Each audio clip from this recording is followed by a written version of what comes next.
nuestro deseo en el corazón? Cuando vemos a alguien, ¿qué tal te va? ¿Qué le deseamos a alguien? Que te vaya bien. Que te vaya bien.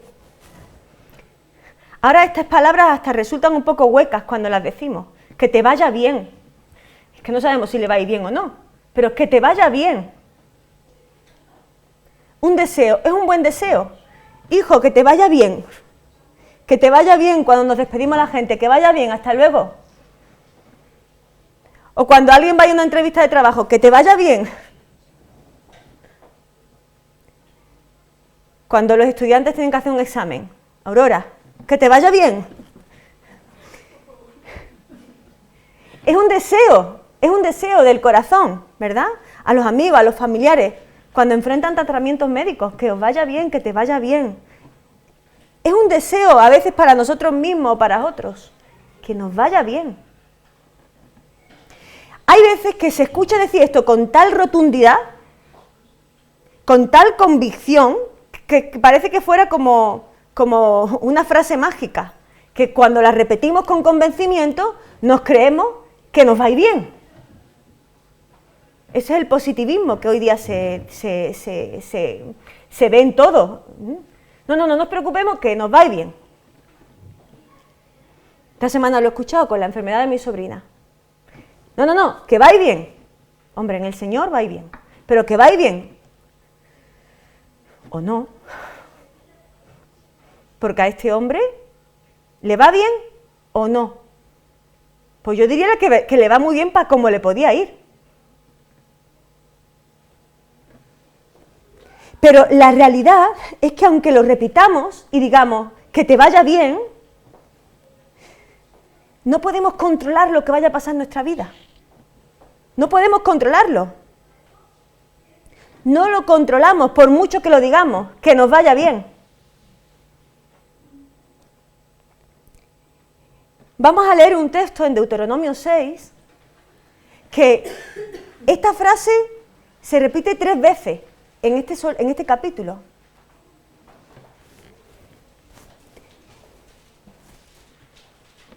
Voy a abrir mi Biblia, que la tengo cerrada, en Deuteronomio 6.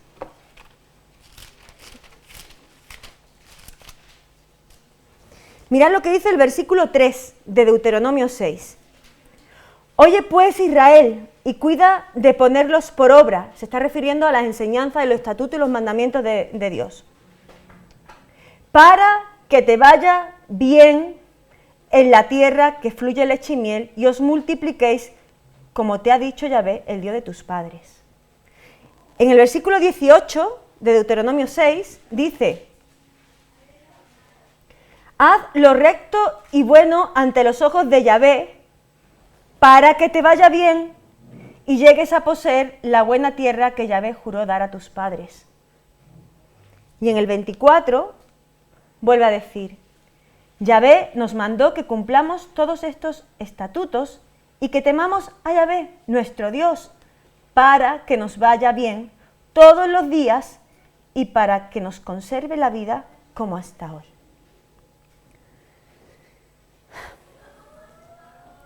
El Señor es el que dice estas palabras. La palabra de Dios dice esto.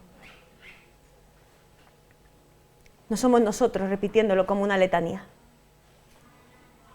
Y tiene una importancia tremenda que Dios diga esto, porque Él, a diferencia de nosotros, Él sí que lo controla todo de verdad.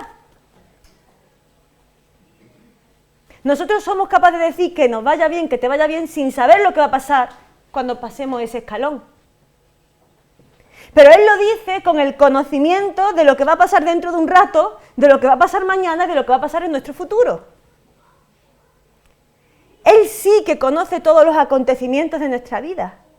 Y es en virtud de ese conocimiento que tiene que nos dice estas palabras: para que os vaya bien.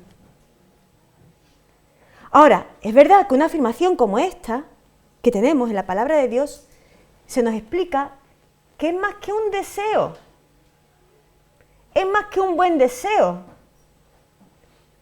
Es en realidad la consecuencia de hechos, de actos que sí podemos controlar, que sí dependen de nuestra voluntad. Escuchar y obedecer a Dios, que lo conoce todo. Nos irá bien en virtud de lo que dicen los propios textos y lo que vamos a indagar. Es lo que vamos a reflexionar en esta mañana. Vamos a leer los versículos ahora del 1 al 9.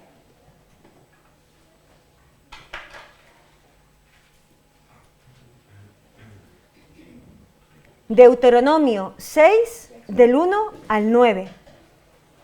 Mirad lo que dice la palabra del Señor. Estos pues son los mandamientos, estatutos y decretos que Yahvé, vuestro Dios, mandó que os enseñara, para que los pongáis por obra en la tierra a la que vais a pasar para tomarla en posesión, a fin de que temas a Yahvé tu Dios, guardando todos los estatutos y mandamientos que yo te mando, tú, tu hijo y el hijo de tu hijo, todos los días de tu vida, para que se prolonguen tus días. Oye pues, Israel, y cuida de ponerlos por obra, para que te vaya bien en la tierra que fluye leche y miel y os multipliquéis, como te ha dicho Yahvé, el Dios de tus padres. Oye, Israel, Yahvé nuestro Dios, Yahvé uno es. Amarás a Yahvé tu Dios de todo tu corazón, de toda tu alma y con todas tus fuerzas. Estas palabras que yo te mando hoy estarán sobre tu corazón. Se las repetirás a tus hijos y les hablarás de ellas estando en tu casa y andando por el camino, al acostarte y cuando te levantes. Las atarás como una señal en tu mano y estarán como frontales entre tus ojos. Las escribirás en los postes de tu casa y en tus puertas. Este texto es muy claro y muy práctico. No es nada teórico, es totalmente práctico. No deja dudas a qué hacer para que te vaya bien. Cuando leemos el versículo 3 nos dice que nos vaya bien, pero dice primero que hay que poner por obra los estatutos. Que hay que ponerlo por obra. Cuidarnos de que efectivamente lo ponemos por obra. Las enseñanzas de Dios. Y esto implica varias cosas. Poner por obra las enseñanzas de Dios implica varias cosas. Primero, requiere que conozcamos qué enseña Dios. Y diréis, esto es algo obvio, obvio, obvio. Pero no por ser obvio lo tenemos claro. Para conocer qué enseña Dios no hay atajos. No hay atajos. Requiere sí o sí leer y meditar su palabra continuamente. Y no hay otra fuente de la que podamos coger qué dice Dios y qué enseña. Y claro, esto es un mal de nuestros días, porque no tenemos tiempo para leer la palabra. Y cuando tenemos tiempo no tenemos ganas. Y si no tenemos tiempo ni tenemos ganas, estamos perdidos. Y digo perdidos en el sentido de perder el norte. Porque no sabemos qué enseña Dios. ¡Ey! Que yo llevo toda mi vida en la iglesia, que yo ya sé lo que Dios enseña. ¿Seguro? ¿Pero lo sabes por venir todos los domingos a la iglesia o lo sabes porque lees la palabra de Dios? Porque no es lo mismo, ¿eh? Porque cada generación tiene la obligación de revisar qué es lo que se le ha enseñado y contrastarlo con la palabra de Dios, que es la palabra verdadera. La palabra de hombres no es la verdadera, es la palabra de Dios. Y nos vamos a llevar muchas sorpresas cuando creamos que sabemos algo y lo contrastamos con las enseñanzas del Señor, de Cristo, y nos damos cuenta que no las teníamos tan claras. Estamos redescubriendo el Génesis. No estamos enseñando nada nuevo en la escuela dominical, en los estudios bíblicos, pero estamos redescubriendo y recordando el Génesis, con matices nuevos, que reestructuran nuestra mente, que hacen práctica la enseñanza de Dios en nuestros días. Pues eso es cada día de nuestra vida. Para que nos vaya bien, no solo hemos de conocer qué enseña Dios, sino también estar pendiente de aplicarlo a nuestras vidas, eso que Dios enseña. Y dice el texto, cuídate de ponerlo por obra. Es decir, no lo dejo como un concepto en mi mente, que qué bien que cuánto sé, sino que el aplicarlo requiere la voluntad de hacerlo. Cuando yo voy a ver la serie de Sheldon, que ya si no lo sabéis, me gusta ver la serie de Sheldon, requiere que yo diga, ay, quiero ver la serie de Sheldon, cuando la puedo ver. ¿No? Si no cojo el mando, enciendo la tele y hago por verlo, no lo voy a ver. Requiere un acto de mi voluntad, requiere que yo mande sobre mi voluntad y diga, lo hago. Lo mismo pasa con las aplicaciones, es que a veces la llenamos de simbolismo y da la sensación de que no son prácticas. La realidad es que no tenemos esta voluntad. No queremos hacer lo que Dios nos manda. Esa es la contradicción, la pena del ser humano. Esa es nuestra contradicción innata en nuestra naturaleza, que no queremos. Por eso chocamos con el Señor y con sus enseñanzas. Porque eso requiere someter nuestra voluntad a lo que Dios quiere. Y someter nuestra voluntad a lo que Dios quiere requiere humildad. Requiere esfuerzo. Requiere doblegarnos nosotros. Y esto lo llevamos regular. Pero para que nos vaya bien, no solamente tenemos que conocer qué enseña Dios, no solamente estar pendientes de aplicarlo a nuestras vidas, sino de aplicarla en todo lo que tiene que ver con nuestras vidas. No solamente en una zona de nuestra vida, en un área, en un ámbito. Mirad, la aplicación de la palabra del Señor, el ámbito de la aplicación de la palabra del Señor es todo nuestro ser. Y cuando digo todo nuestro ser, ahora me estoy refiriendo a nosotros mismos. ¿Cómo aplico las enseñanzas de Dios? Mirad, en el texto que hemos leído, diréis, ahí no dice todas esas cosas. Implícitamente sí, porque empieza diciéndole que lo que van a tener no lo han trabajado ellos. Aunque eso tiene que ver con lo material. Pero también empieza con algo material, empieza diciéndole, lo vamos a leer ahora en el versículo 10, empieza diciéndole algo que tiene que ver con lo material y acaba en lo espiritual y en lo moral. Empieza diciéndoles, todas estas cosas que os he dado tienen que ver con vuestra vida material, física. Pero todo eso se relaciona y acaba hablándole de cuál debe ser la actitud de su corazón. Amarás al Señor tu Dios con todo tu corazón, lo ha dicho antes. O sea, que es un todo. La aplicación de la enseñanza de Dios tiene que abarcar todo nuestro ser y toda nuestra vida. Y cuando digo nuestro ser, estoy pensando en cómo sentimos las cosas, nuestras emociones. ¿Cómo aplicamos la enseñanza de Dios a nuestras emociones?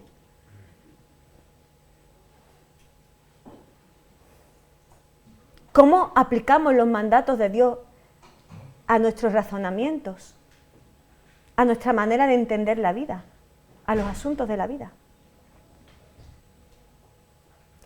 Y esto nos conlleva a cuidar cómo nos cuidamos a nosotros mismos, valga la redundancia. Eso tiene que ver con nuestra vida. ¿Cómo nos cuidamos? Yo peco de eso, un poquito. Estoy en ello. ¿Cómo me cuido? Pero también tiene que ver con quién nos relacionamos. No siempre la gente con la que nos relacionamos es mala, malísima, malísima, malísima. Hay que ser realistas. Hay gente buena con la que nos relacionamos. ¿Pero solamente nos relacionamos con esa gente?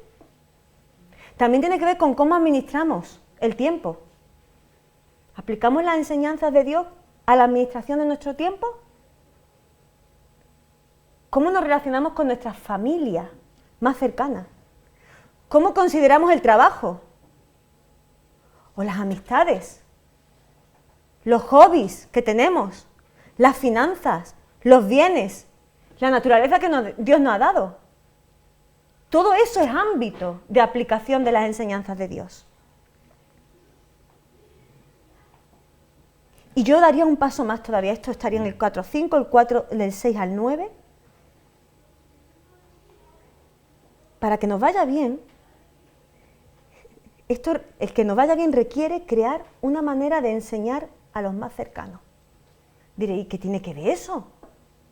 ¿Cómo? Para que me vaya bien a mí, ¿tengo yo que enseñar a los más cercanos a que apliquen, conozcan y aprendan las enseñanzas de Cristo, del Señor? Pues sí, porque eso habla de testimonio. Y fijaros que los versículos del 6 al 9, siempre nos paramos en la Shema, ¿no? En oye Dios, oye Israel, Señor uno es. Pero fijaros los versículos del 6 al 9. Dice, estas palabras que yo te mando hoy, o sea, todas estas enseñanzas estarán en tu corazón, sobre tu corazón. Mira, cuando la palabra del Señor es una prioridad en nuestro corazón, nos la colocamos, nos las vestimos. Es casi como si fuera nuestra sombra. Debería ser así, la palabra del Señor, su enseñanza debería ser como nuestra vestimenta. Y eso, sí o sí, influyen a los que están a nuestro alrededor. Dice, se la repetirás a tus hijos. Le hablarás de ella estando sentado en tu casa, andando por el camino, al acostarte, cuando te levantas. La atarás como una señal en tu mano, estarán como frontal entre tus ojos, y la escribirás en los postes de tu casa y en tus puertas. Que tenemos que estar con la Biblia todo el día, dándole a nuestros hijos y a nuestros vecinos y a nuestros... aplicándola, haciéndola vívida, que sea parte innata en nuestro quehacer diario. Cuando un hijo viene y nos cuenta una cosa que le ha pasado en el cole, ¿cómo aplicamos la enseñanza de Jesús a eso que está pasando ese día y en ese momento? Cuando discuto con mi marido, que yo... Uy, está grabando. Que yo también discuto. De hecho, discutimos cuando yo quiero. Es broma. ¿Cómo aplico las enseñanzas de Dios? Las enseñanzas de Jesucristo a esa discusión. ¿Cómo? En cuestiones vívidas, en cuestiones de cada día. Cuando ponemos por obra, ahora vuelvo a esto, cuando ponemos por obra las enseñanzas de Dios, hermanos, nos irá bien. Nos irá bien. Vamos a avanzar del 10 al 19.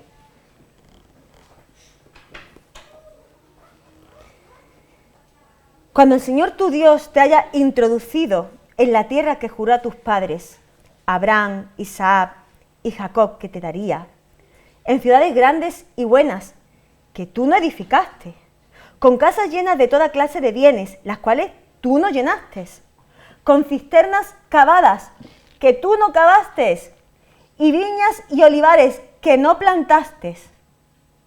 Luego que comas y te sacies, cuídate de no olvidarte del Señor, que te sacó de la tierra de Egipto, de casa de servidumbre.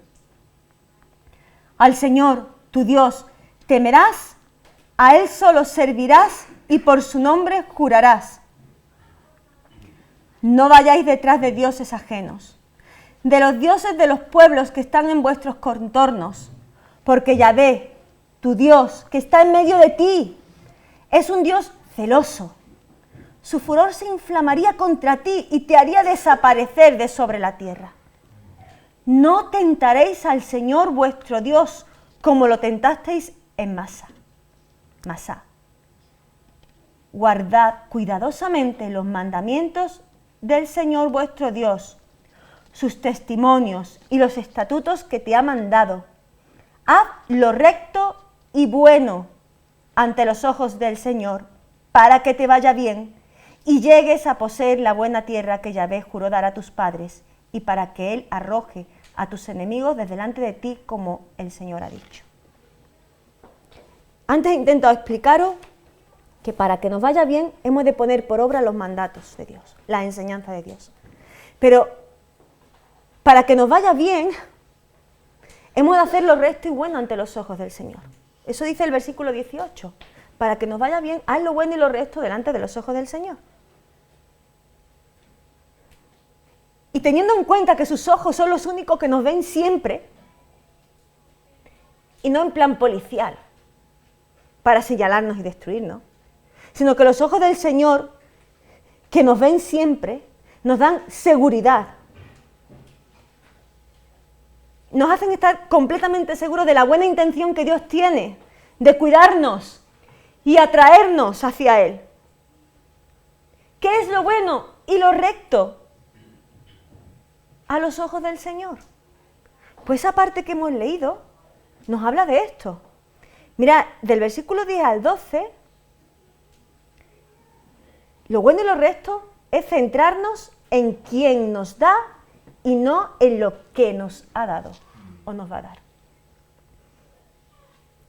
No perder de vista al que nos bendice y no centrarnos en la bendición.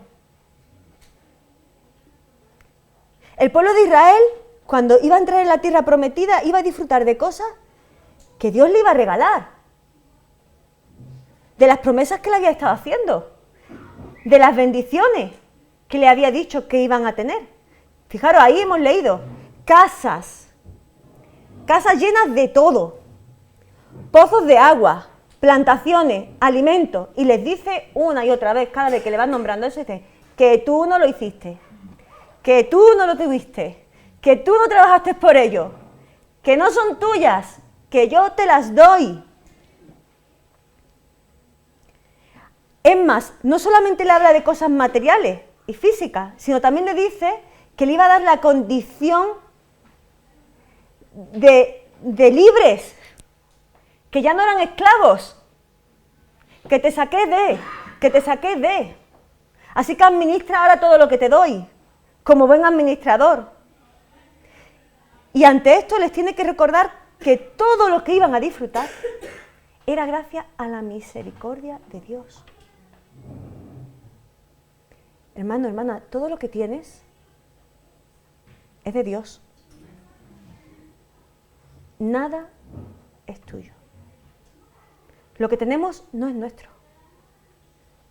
Nada es nuestro. Todo es de Dios. Y dice, sí, pero es el fruto de mi trabajo, de mi esfuerzo, de mis noches sin dormir. Aunque sea el fruto de tu trabajo y de tu esfuerzo, no dejamos de ser mayordomos de lo que es de Dios.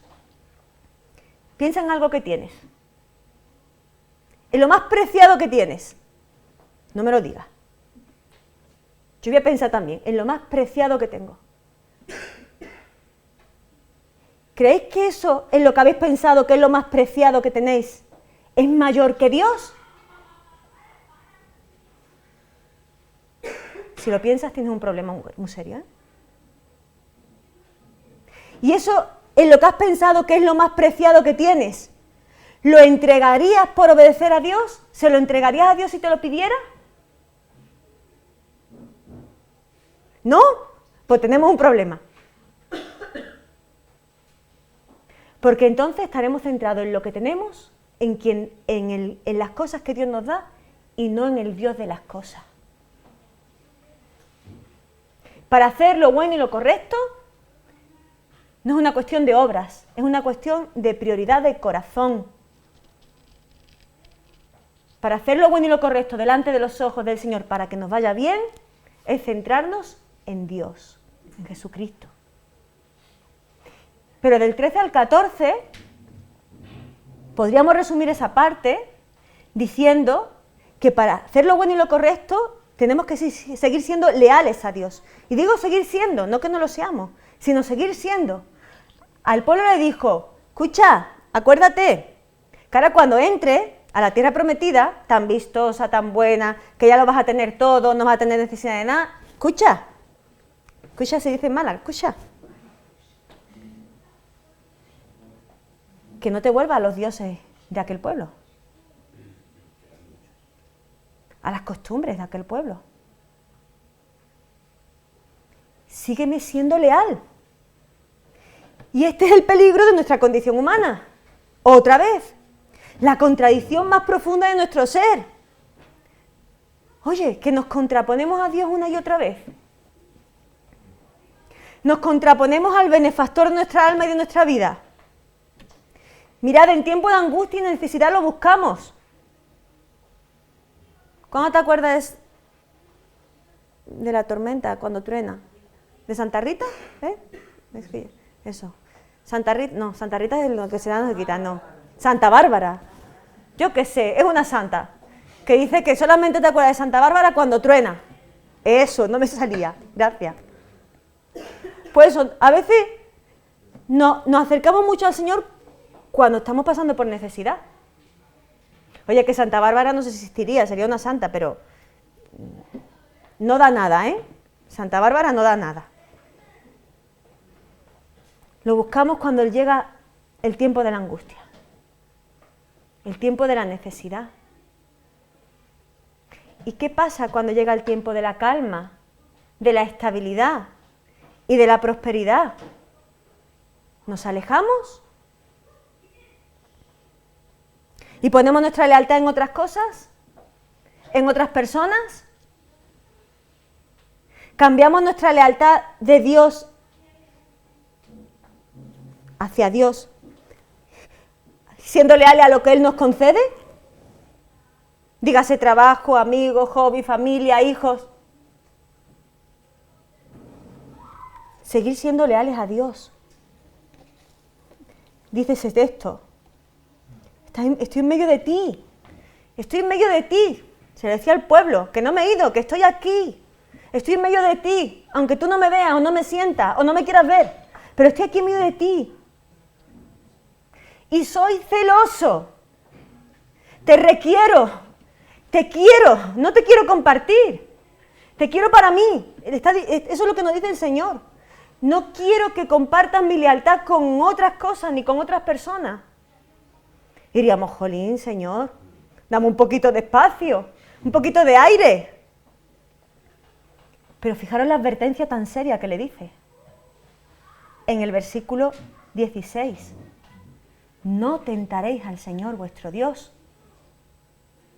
como lo tentasteis en Masá. Os puedo recordar brevemente esa historia. Es la historia de la peña de Oré que cantamos. Cristo es la peña de Oré que está brotando, ¿verdad? Agua de vida saludable para ti. ¿Sabéis lo que hizo el pueblo? El pueblo empezó a dudar del poder de Dios, porque no hacía lo que quería cuando ellos querían. Empezó a dudar de tal manera que le llevó a reclamarle y a exigirle y a decirle, estábamos mejor para allá. Bueno, ya lo hicieron varias veces, ¿no? Estábamos mejor allí. Que nos vamos a morir aquí de sed. ¿Es que no te das cuenta, Señor? Y esa duda les llevó a desenfocarse de Dios. Y les llevó a criticar a Moisés también. Tú tienes la culpa, tenían que buscar la cabeza de turco, de alguna manera. Hermanos, cuando nos desenfocamos de Dios y nos enfocamos en nosotros o en cualquier otra cosa que está a nuestro alrededor, en lo que necesitamos a nuestro juicio, eso es lo que le pasó al pueblo, ¿sabéis lo que hacemos? Hacemos a Dios de menos, lo menospreciamos. Cuando faltamos a nuestra lealtad, es como si le estuviéramos diciendo a Dios que se equivoca, que lo que yo estoy haciendo es lo mejor, lo que me conviene. Acabamos dudando de Él, de quién es y qué puede llegar a hacer con nosotros. Y eso es tentar al Señor. Así que, hermanos, haciendo lo recto y lo bueno ante los ojos del Señor, versículo 8,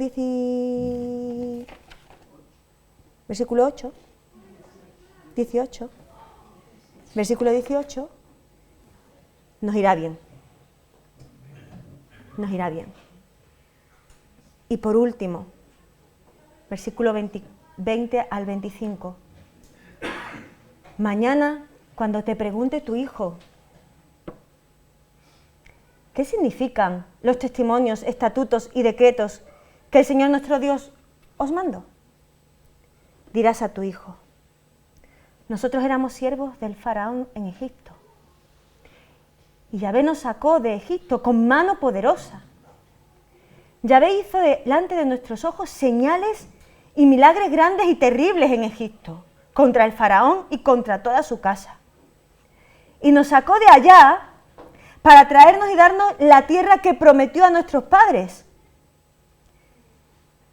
Yahvé nos mandó que cumplamos todos estos estatutos y que temamos al Señor nuestro Dios, para que nos vaya bien todos los días y para que nos conserve la vida como hasta hoy.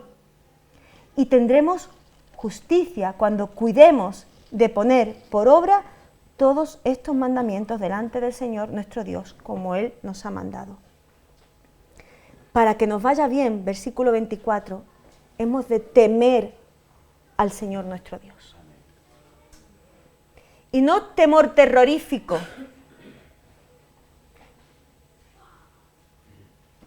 La experiencia de Dios, es titulado este subpunto, la experiencia de Dios que conquista nuevas generaciones. Y tiene que ver con el temor de Dios que tenemos nosotros.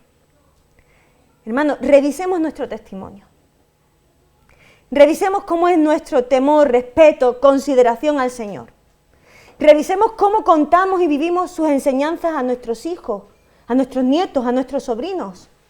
Revisemos cómo vivimos la experiencia de Dios en nuestro matrimonio, como padres, como miembros de esta iglesia. Revisemos cómo estamos temiendo al Señor, cómo lo estamos considerando, cómo lo estamos respetando, cómo le estamos siendo leales.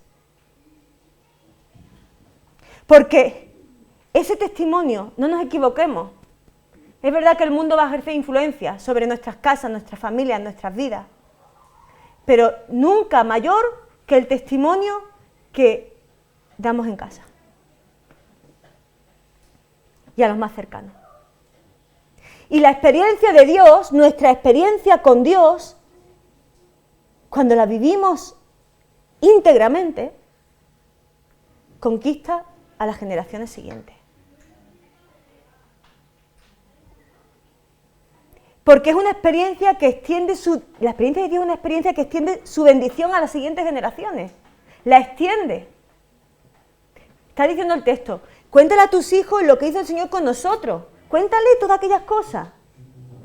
Y dice, y estamos aquí, hijo, hija, estamos hoy aquí porque el Señor hizo aquello conmigo y con todo el pueblo cuando estábamos allí. Y hemos llegado hasta aquí no por casualidad, sino porque el Señor nos apartó y nos puso aquí. Y la bendición traspasa una generación, y traspasa otra, y traspasa otra. Es verdad que después cada uno es libre de hacer lo que quiera, pero traspasa las generaciones. El texto nos arroja luz sobre la clave para no solo conquistar a otras generaciones, sino para bendecirlas. ¿Cómo quieres bendecir a la siguiente generación? Dios reserva promesas para nuestros hijos, para nuestros nietos. Cuando cumplimos sus enseñanzas, eso no solo se queda en nosotros y en nuestra vida, trasciende más allá de lo que podamos imaginar. Él obra en maneras que no podemos entender, hemos cantado.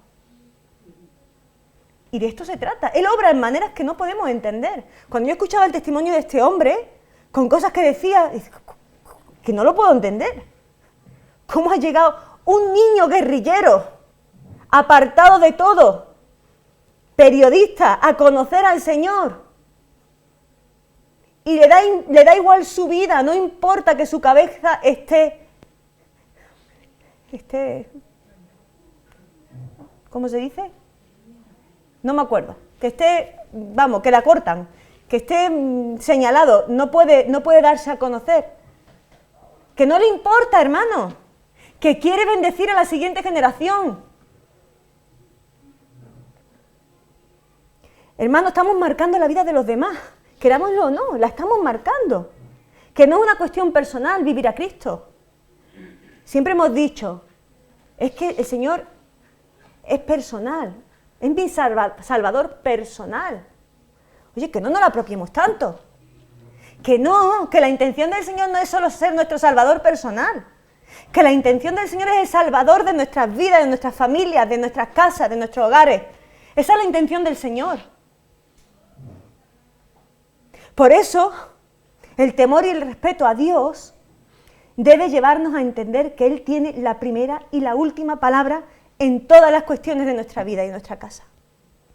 Él es el que tiene la última palabra. Temer al Señor, esa experiencia de Dios trae justicia, dice el último versículo. Hermanos, yo os pregunto, ¿somos por naturaleza justos? ¿Actuamos justamente? Hombre, yo sí, ¿eh?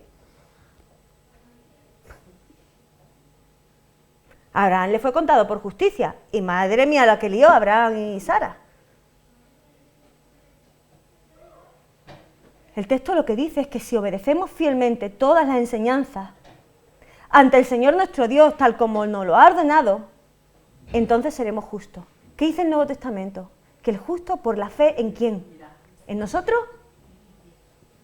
En Cristo, en la obra redentora de Cristo. El justo por la fe, mire, la justicia, el ser justo, solo se realiza cuando ponemos nuestra fe en Cristo y cumplimos las enseñanzas que el propio Jesucristo cumplió.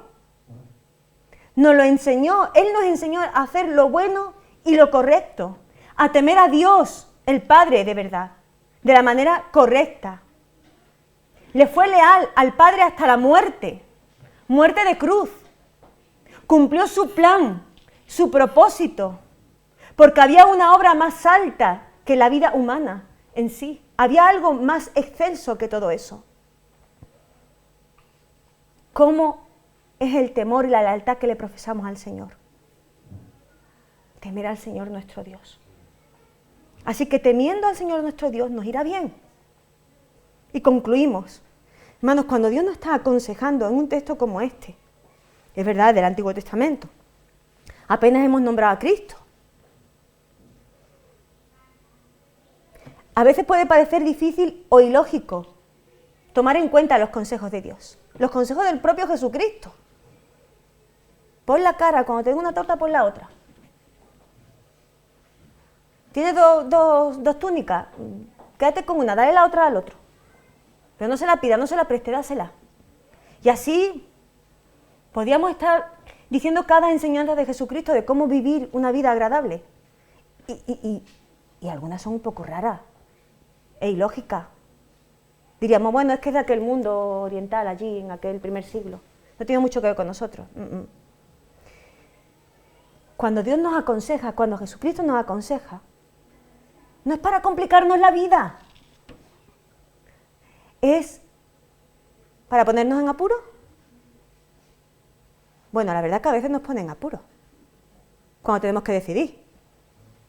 Lo que quiere es llevarnos a un lugar preparado por Él. El lugar de la santificación, dar un paso más, progresar en la vida, prepararnos para seguir haciendo su voluntad. Y lo hace porque quiere seguir trabajando en nosotros su carácter.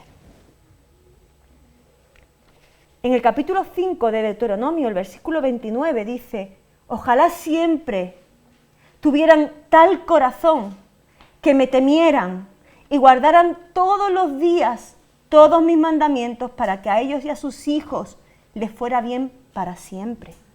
Ese es el deseo del Padre, ese es el deseo del Hijo, ese es el deseo del Espíritu Santo, actuando en nuestra vida como Trinidad.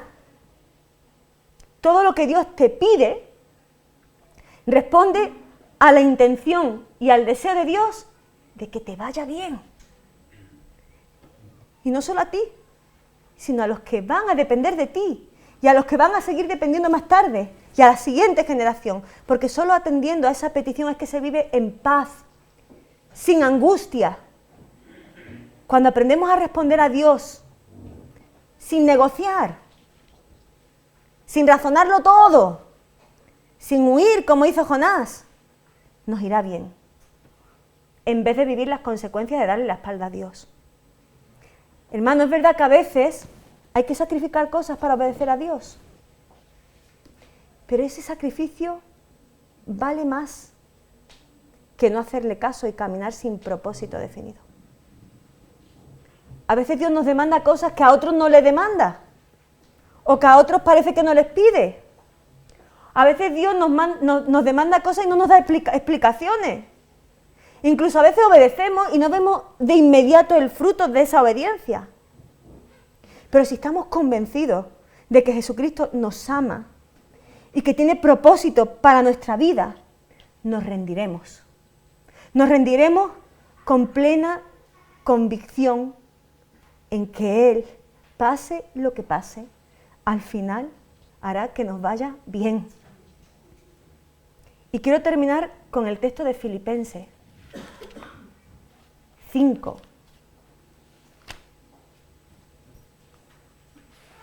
Porque hemos hablado del pueblo de Israel y todo esto.